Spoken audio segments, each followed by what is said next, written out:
Katherine Hartley Short, the daughter of legendary comedian Martin Short, has passed away at 42. And behind the headlines is a story that's far more layered than most people realize. According to reports from TMZ and other outlets, her passing is being treated as self-inflicted. Authorities, including the Los Angeles Police Department, responded to her home in the Hollywood Hills on Monday evening. But beyond the breaking news alert, there's a deeper question. Who was Katherine beyond being Martin Short's daughter? And why does her story resonate so widely right now? Because when you look closer, you'll find a life dedicated to helping others, and a family that has quietly endured more than most people realize. And that changes the entire conversation. Let's start with what's publicly known. In a statement shared with media, the Short family confirmed the passing of Katherine Hartley Short and asked for privacy during this time. They described her as someone who brought light and joy to those around her. That description isn't just symbolic. Katherine built a career not in entertainment, but in social work. After earning her bachelor's degree from New York University and later completing her master's in social work at University of Southern California, she dedicated herself to supporting others in Los Angeles. And here's where the story takes an unexpected turn. She was involved with Bring Change to Mind, a nonprofit focused on reducing the stigma surrounding mental health challenges. Think about that for a moment. Someone working to break down barriers around mental health, now becoming the center of a conversation about it. It's a powerful and deeply human reminder that mental health is complex and that outward success or compassion doesn't automatically reveal internal struggles. And this isn't the first profound loss the Short family has experienced. Katherine was the eldest of three, children born to Martin Short and his late wife, Nancy Dolman, who passed away in 2010 after a private battle with illness. Over the years, Martin Short has occasionally spoken about resilience, grief, and gratitude in interviews, often with the same humor that made him famous. But behind the laughter has always been a man navigating personal loss. Now, there's another chapter added to that story, and that raises another question. How does a family known for bringing laughter to millions handle grief in the public eye? Katherine largely stayed out of the spotlight. Unlike many celebrity children, she didn't pursue Hollywood fame. She was occasionally seen attending events with her father and was photographed outside Craig's in early 2020, but she kept a relatively private life. That choice matters.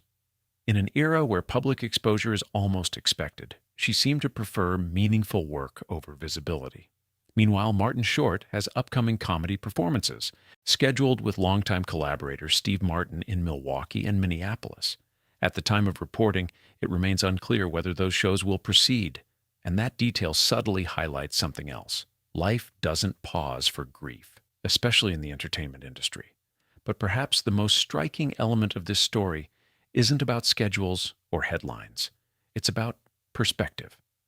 In recent weeks, Martin Short had also publicly paid tribute to his longtime friend Catherine O'Hara following her reported passing, making this period especially heavy on a personal level. Multiple losses, close together, quietly endured. And here's the part we rarely talk about. Public figures often become symbols of strength or humor.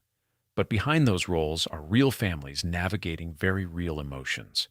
According to publicly available information, there were no prior public statements indicating immediate concerns, which reminds us of something important we rarely see: the full picture of anyone's life. So instead of speculation, the conversation shifts towards something more constructive. Awareness. Mental health challenges can affect people across professions, backgrounds, and lifestyles. Organizations like Bring Change to Mind exist precisely because stigma can prevent people from seeking support. And that's where the story becomes larger than one family. It becomes about how we talk, or don't talk, about mental well-being. It becomes about how communities respond with empathy rather than assumption. And it becomes about remembering a person for her contributions, not just the circumstances of her passing. Because when someone has dedicated their life to helping others, that legacy deserves to be acknowledged thoughtfully. In the end, this isn't just a headline about loss. It's a reminder that behind every public name is a private story, layered, complex, and often unseen. Katherine Hartley Short will likely be remembered not for publicity, but for her commitment to service and compassion.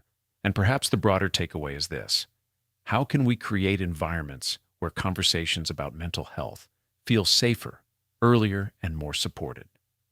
In the next video, we're going to take a closer look at how nonprofit organizations and public figures are reshaping the conversation around mental health and what measurable impact that's actually having. Because sometimes understanding the bigger picture is how real change begins. If you found value in this breakdown, consider staying with the series as we continue exploring the human stories behind the headlines with context, clarity, and care.